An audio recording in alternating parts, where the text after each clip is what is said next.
नमस्ते, मैं आपकी हिंदी प्रवक्ता नमिता। आज एक नए विषय के साथ आपके सामने आई हूँ। आशा करती हूँ कि आपने एक अंदाज़ा लगाया होगा कि कौन सा विषय है। हाँ बच्चों, गोरिल्ले का आत्मकथन। तो इस विषय के बारे में मैं आज आपको कुछ बातों को बताऊंगी, इसके सारांश के साथ कवि परिचय देकर उसके बाद सारांश को आपको यहाँ पर समझाऊंगी। ओके, तो इसके कवि कौन है? हाँ, अनुज लुगुन जी। इन्हें आदिवासी कविता के क्षेत्र में एक नया उभरता हुआ नाम भी कह सकते हैं। इनका नाम जो है आजकल चर्चा में आ रहा है, वो भी स्पेशली आदिवासी कविताओं के क्षेत्र में।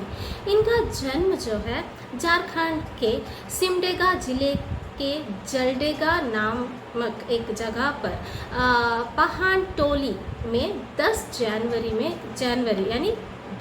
जनवरी को हुआ था। तो उसके बाद देखते हैं कि इनके बारे में कुछ और जानकारी हासिल करते हैं। अनुज लुगुन एक तरह से बहुत ही सिंपल व्यक्ति है, ज़्यादा बात नहीं करते, बहुत सीधे साधे व्यक्ति है। इन्होंने बहुत सारी विधाओं को यानी हिंदी साहित्य के अलग अलग विधाओं में यानी लघु कथाएँ, उपन्यास, निबंध, उसके साथ साथ कविताएं भी इन्होंने लिखी है। ये जो है बहुत ही सिंपल व्यक्ति है, बहुत ही शांत स्वभाव के, विनम्र स्वभाव के एक व्यक्ति है। और इनकी कविताएं जो है वो एक असहज करने वाली, यानी कि वो कविता को जब सुनते हैं तो एक तरह से तीखे कविताओं को इन्होंने अपने तरीके से इन्होंने बताने की कोशिश की है और दुनिया को एक मैसेज देने की कोशिश करते हैं। हर जगह पर इनकी कविताएं जो है सुनकर हमें एक महसूस होता है कि हाँ, ऐसा कुछ हो रहा है हमारी दुनिया में और हमें इसके बारे में सोचना चाहिए। सोचने पर मजबूर कर देती है इनकी कविताएं, इतनी अच्छी तरीके से ये लिखते हैं। और उसके अलावा इन जो देखेंगे तो ये जो है आदिवासी जीवन पर आधारित ही एक कविताओं को लिखते हैं और इनका हर एक विमर्श जो है इसी विषय के ऊपर ही रहता है। एक इसी विषय के बारे में, यानी कि ये भी एक आदिवासी जनजाति के व्यक्ति है, झारखंड में इनका जन्म हुआ है। तो इन्होंने जो है बहुत ही पास से, बहुत ही नज़दीक से आदिवासी जनजाति के लोगों के समस्याओं को, उनके कठिनाइयों को, वो किस तरह से अपने दर्द को महसूस करते हैं, इन सभी बातों को उन्होंने महसूस किया है। और शायद उन्होंने भी कहीं इस तरीके के बातों को, इस तरीके के प्रॉब्लम्स को फेस किया होगा। तो शायद इसी वजह से उन्होंने इस तरीके के कहानियों को, इस तरीके के रचनाओं को, इस तरीके की कविताएं यहाँ पर उन्होंने दिया है। और ऐसी ही कविताएं, ऐसे ही विषय वहाँ पर हम देख सकते हैं। हर जगह पर इनकी रचनाएं आदिवासी जीवन पर आधारित है, जो कि आदिवासी विमर्श के लिए उल्लेखनीय विषय भी है। वर्तमान में यानी कि अब एट प्रेजेंट सिचुएशन में ये जो है बिहार केंद्रीय विश्वविद्यालय में हिंदी शिक्षक के रूप में कार्यरत है। उन्होंने बहुत सारे विधाओं में काम किया है, ऑलरेडी मैंने आपको बताया है। और इनके कविता के बारे में अगर कहेंगे तो स्पेशली हमारी जो लेसन है, हमारे सिलेबस में जो दिया गया है कविता जो है गोरिल्ले का आत्मकथन, ये एक दीर्घ कविता है। तो इस कविता में अनुज लुगुन द्वारा लिखित एक ऐसी कविता है जिसमें आदिवासी इतिहास को हम देख सकते हैं। आदिवासी इतिहास के बारे में यहाँ पर हमें दिखाई देता है। आदिवासी समाज तथा जनजातियाँ वन संपदा पर निर्भर है, अर्थात कि वनों से जो भी मिलता है, जो भी वहाँ पर मिलने वाले फूल, फल और जो भी खेल कूद हो सकते हैं, जड़ी बूटियाँ हो सकती है, लकड़ियाँ, अब ये सभी जो भी होते हैं उन सभी में वो क्या सोचते हैं कि उन सभी को वो अपना मानते हैं। वन में मिलने वाले जो भी पेड़ पौधे, फल फूल जो भी है वो अपना मानते हैं। उसके साथ साथ जो भी वहाँ पर खेल कूद होता है और जो भी देवताओं का आराधन वहाँ पर जो भी कल्चर होती है उन सभी को वो अपना मानते हैं, उन सभी पर अपना अधिकार है ऐसा सोचते हैं। यहाँ पशु पक्षी जीव जंतु इनके सहचर होते हैं और जादू टोने से यह अपने रोगों का निदान करते हैं। एक तरीके का अपना उनका तरीका होता है, हर एक चीज़ को वो अपना मानते हैं, हर एक जीव जंतु को भी अपना दोस्त मानते हैं। और जो भी वहाँ पर ट्रीटमेंट हमारी तरह डॉक्टर्स हॉस्पिटल सब नहीं जाते हैं, वो अपने जादू टोना या कुछ ना कुछ देवी देवताओं का आराधन करना, जड़ी बूटी से उनका इलाज करना, इस तरह से कर कर वो अपने रोगों का निदान करना यानी उसका ट्रीटमेंट करते हैं वो लोग। उनके हर अनुष्ठान में यानी कि धार्मिक तथा सामाजिक महुआ एक प्रकार का पेड़ से निर्मित शराब का अपना विशेष महत्व है। ये पहाड़ों में निवास करते हैं तथा भारत के आदिम निवासी माने जाते हैं। गीत कथा नृत्य आदि के माध्यम से उन्होंने अपनी सांस्कृतिक परंपरा को जीवित रखा है।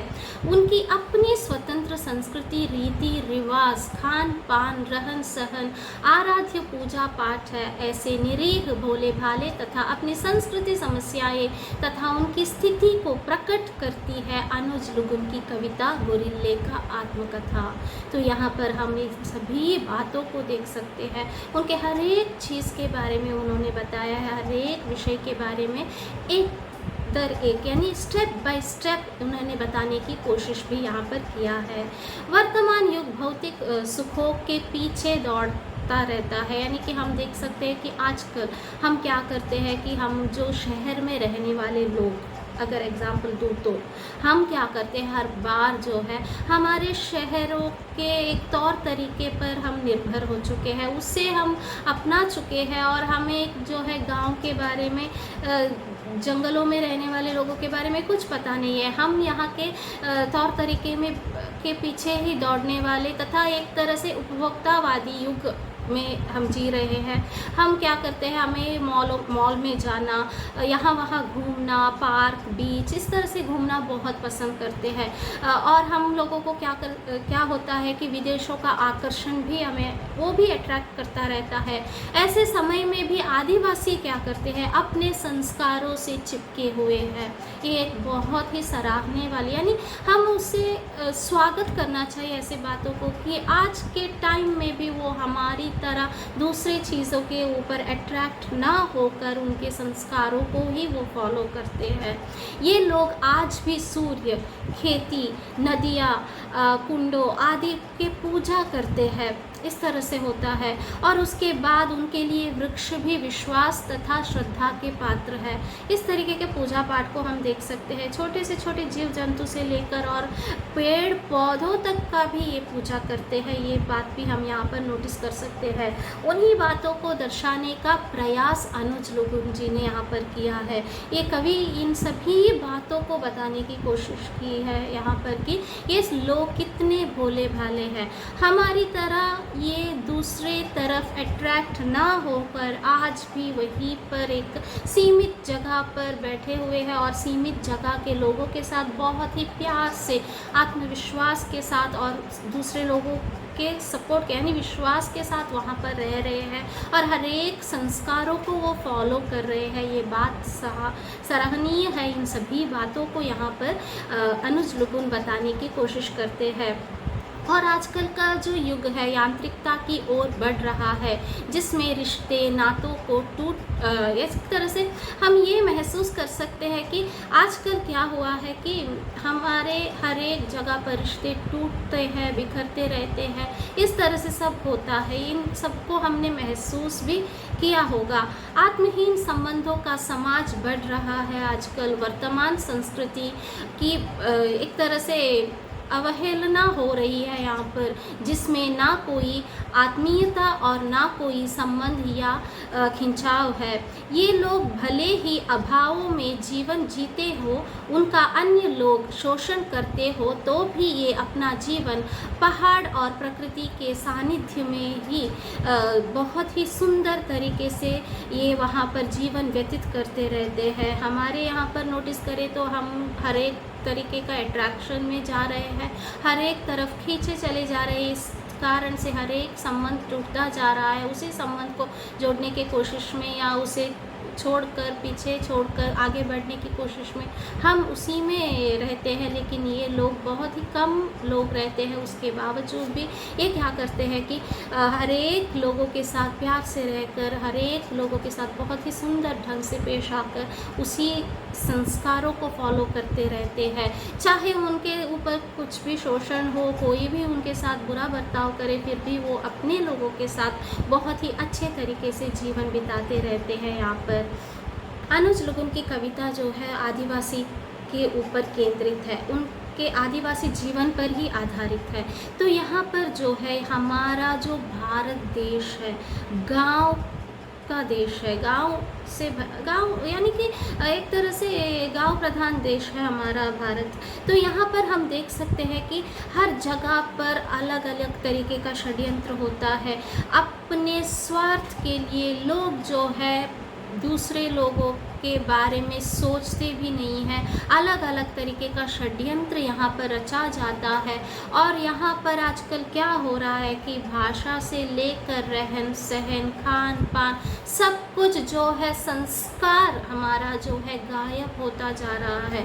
यानी कि कुछ जगह पर इस तरीके से, हर जगह पर नहीं लेकिन कुछ जगह पर इस तरीके से हम नोटिस कर सकते हैं कि बाहरी चकाचौंध पर अट्रैक्ट होकर, यानी कि विदेशों के चकाचौंध पर हम अट्रैक्ट होकर हम अपने संस्कृति को, अपने संप्रदाय को एक तरह से भूलते जा रहे हैं। ऐसी बात कुछ जगह पर, ये जो नहीं होना चाहिए, ऐसा सब कुछ होता है। और उसके साथ साथ हमारे जो जंगल में रहने वाले लोग जो आदिवासी होते हैं, उनके बारे में ना सोचकर उनको क्या किया जाता है कि एक तरह से उन्हें समझाया जाता है कि हमारे आपके गांव को जो है हरा भरा बनाकर एक तरह से नए तरीके से हम सजाएंगे, ऐसा सब कहकर उन्हें प्रलोभन देकर वहाँ से उन्हें विस्थापित कर बाहर भेजा जाता है, शहर में भेजा जाता है।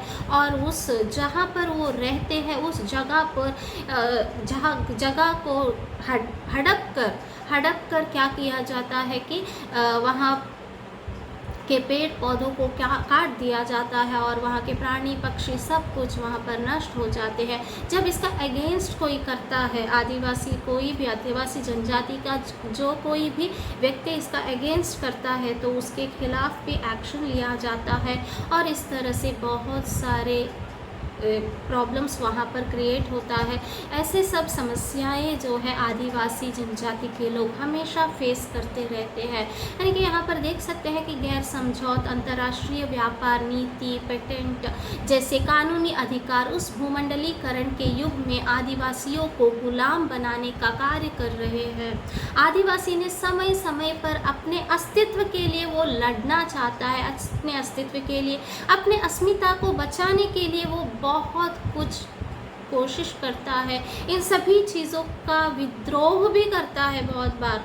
लेकिन वहाँ पर क्या होता है, वो चलता नहीं है, क्योंकि ये जो इनोसेंट है, बहुत ही भोला भाला इंसान होता है, तो ये इसका कुछ काम वहाँ पर नहीं होता है।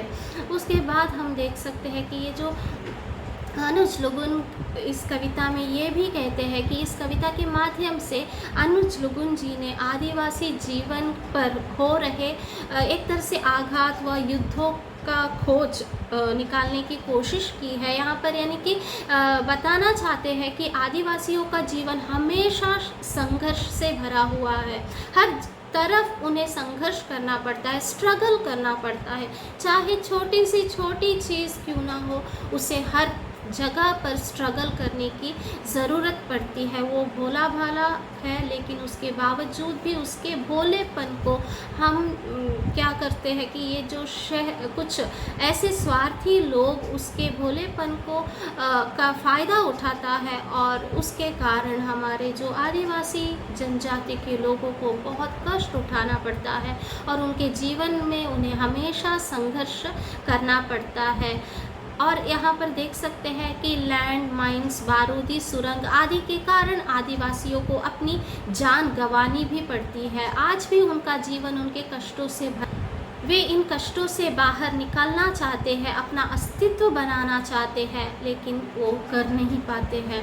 आदिवासियों की ज़मीन हथियाने का प्रयास विश्व में सब तरफ हो रहा है। आदिवासी अपने ही जल ज़मीन से दूर हो रहे हैं, विश्व में सब तरफ हो रहा है। आदिवासी अपने ही जल ज़मीन से बहुत ही एक तरह से दूर हो रहे हैं, उन्हें दूर किया जा रहा है उन सब से। जब मीडिया और पत्रकार के सामने अपने पर हो रहे अत्याचार को अगर वो बयां करना चाहता है तो उसका मजाक उड़ाया जाता है, यानी कि आदिवासी का दर्द कोई नहीं समझता। यानी कि आदिवासी क्या चाहता है कि पूरा गांव उसका है, वहाँ पर क्या है कि छोटे छोटे जीव जंतु को भी वो प्यार करता है। वो क्या कहेगा कि वो मुर्गा मेरा है, वो बकरी मेरी है, वो बकरा मेरा है, वो गाय मेरी है। वो अगर कुछ उसे हो गया तो वो बहुत ही दुख में पूरा दिन वो दुख में रहेगा।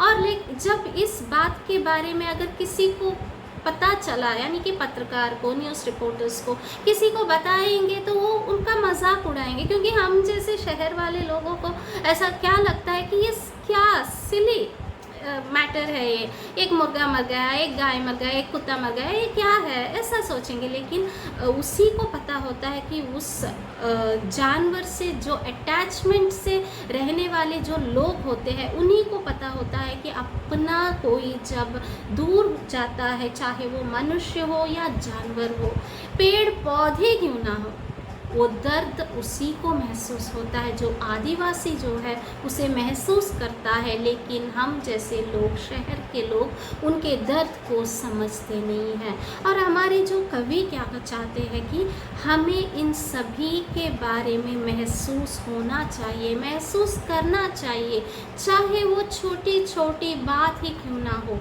इन लोगों के बारे में हमें भी पता होना चाहिए। इसीलिए वो यहाँ पर इन सभी बातों को बताते हैं। और यहाँ पर क्या होता है कि इनके दर्द को कोई महसूस नहीं करता, और महसूस ना करने की वजह से उनका पूरा का पूरा गांव उजड़ रहा है। उनके पालतू जानवर, घर, जो भी घर में रहने वाले जो भी जानवर होते हैं, जैसे कि मुर्गा, सुअर, बैल, ये सभी जो है उनकी संपत्ति होती है, ये सब कुछ बर्बाद हो जाते हैं। आदिवासियों की समस्याओं को लेकर अगर राष्ट्राध्यक्ष को भी अगर कुछ कहने के बारे में खत लिखना, ऐसा करेंगे तो कवि इस तरह से बताते हैं कि अगर वो खत लिखकर कुछ बताएंगे तो भी उसे सुनने वाला कोई नहीं रहेगा।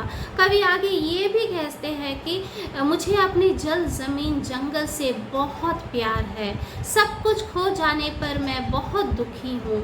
आदिवासियों के जल, ज़मीन, जंगल खत्म करके कहते हैं कि ये अदीम संस्कृत है, हम तो सुधार लाना चाहते हैं। तो यहाँ पर क्या कहते हैं, आदिवासियों को बर्बाद कर कर उनके ज़मीन, जायदाद, जो भी संपत्ति है, पेड़ पौधे से लेकर सभी जो भी चीज़ें हैं, उन सभी को ध्वंस कर कर उसके बाद क्या कहेंगे कि हम डेवलप करना चाहते हैं, हम विकास करना चाहते हैं, इसीलिए हमने ये सब किया कहकर बड़े बड़े ढींगे मारने वाले ही वहाँ पर हमें मिलेंगे।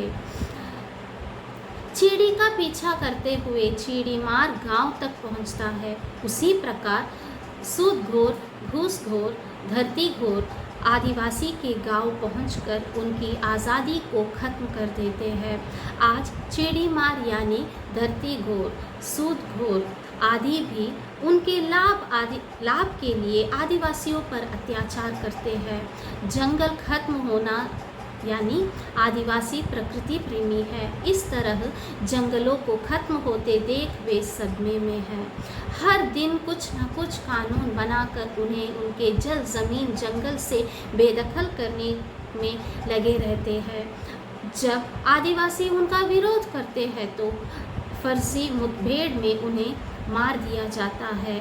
उन पर हो रहे अत्याचार का सिलसिला जारी ही है उनकी आवाज़ को दबा दी जाती है। जो भी इसके अगेंस्ट जो भी आगे कार्रवाई करने के लिए जाता है, जो भी उसके अगेंस्ट खड़ा होता है तो उसके खिलाफ़ कुछ ना कुछ कार्रवाई करते हैं, उसके लिए कुछ ना कुछ वहाँ पर झूठा मुकदमा सब कर उसे उसका मुंह बंद करवाते हैं या तो उसे मार दिया जाता है। तो यहाँ पर हम देख सकते हैं कि अनुज लुगुन जो है, यानी कि हमारे कवि जो है अपने जल ज़मीन से बहुत प्यार करते हैं, इतने जुड़े हैं, इतने अटैच्ड है कि उन्हें ये सभी चीज़ें जो है बहुत ही परेशान कर रहे हैं। वो ऐसा कहते हैं कि यहाँ पर क्या होता है कि बदलाव आना चाहिए, ये नहीं कहते हैं कि बदलाव नहीं आना चाहिए, डेवलपमेंट होना चाहिए, सब कुछ होना चाहिए, लेकिन फिर भी कुछ जगह पर इस जंगलों को, इन गाँवों को बचाना भी बहुत ज़रूरी है। हमारे देश में ये हरा भरा जो जंगल गांव रहे तो ही वहाँ पर सुंदरता भी रहेगी और हमारी धरती भी बहुत ही एक तरह से सेफ रहेगा। तो ये सब कुछ होना बहुत ही ज़रूरी है। लेकिन यहाँ पर क्या होता है कि नदियों पर बांध डाला जाता है, कुछ जगह पर ज़रूरत नहीं होती है, उसके बावजूद भी वहाँ पर इस तरह के काम होता है। और पहाड़ों को जो है खोदा जाता है, वहाँ पर क्या होता है कि पहाड़ों में कुछ ना कुछ चीज़ मिल रहा है, यानी अमूल्य चीज़, जो भी कीमती चीज़ होती है वो मिल रहा है। कहकर जहाँ कहीं पर भी सूचना मिलता है तो ये जो बड़े बड़े उद्योगपति होते हैं, बिजनेसमैन जो भी है, वो क्या करते हैं कि वहाँ पर काम करना शुरू करते हैं, पहाड़ों को खोदना, नदियों को बांध बनाना, ये सभी काम वहाँ पर होता है। इससे क्या होता है कि हमारे लोगों को, हमारे देश को, हमारी धरती को बहुत कुछ सहना पड़ता है और यहाँ पर कुछ ना कुछ प्रॉब्लम वहाँ पर होता ही होता है। उसका अगेंस्ट करने वाला कोई नहीं है। अगर अगेंस्ट करने के लिए कोई गया तो वहाँ पर उसके खिलाफ कुछ ना कुछ बोलकर उसे ही एक तरह से उसने ही कुछ गलती की है, उसने ही कुछ जुर्म किया है, ऐसा कर कर उसे गलत ही ठहराया जाता है। ऐसा सब कुछ होता है। तो ये सभी बातें जो है हम इस कविता में देख सकते हैं। आज आदिवासी जनजाति के लोग जो है किस प्रकार के सामाजिक, राजनीतिक या आर्थिक पक्षपात के शिकार हो रहे हैं, इस कविता के माध्यम से अनुज लुगुन ने समझाने की कोशिश की है। जल, जंगल, जमीन से बेदखल महानगरों में शोषित तथा अपेक्षित है। बाजार और सत्ता के गठजोड़ ने आदिवासियों का एक तरह से उनका अस्तित्व ही यहाँ पर खोने की तरह हमें महसूस होता है। जो लोग आदिवासी इलाकों में बच गए वे सरकार और उग्र वामपंथ की दोहरी हिंसा में फंसे हैं। अन्यत्र बसे आदिवासियों की स्थिति बिना जड़ के पेड़ जैसी हो गई है। आदिवासी अपनी भाषा और संस्कृति तथा अपने निर्मित होने वाली पहचान ही कहीं खो जा रहे हैं।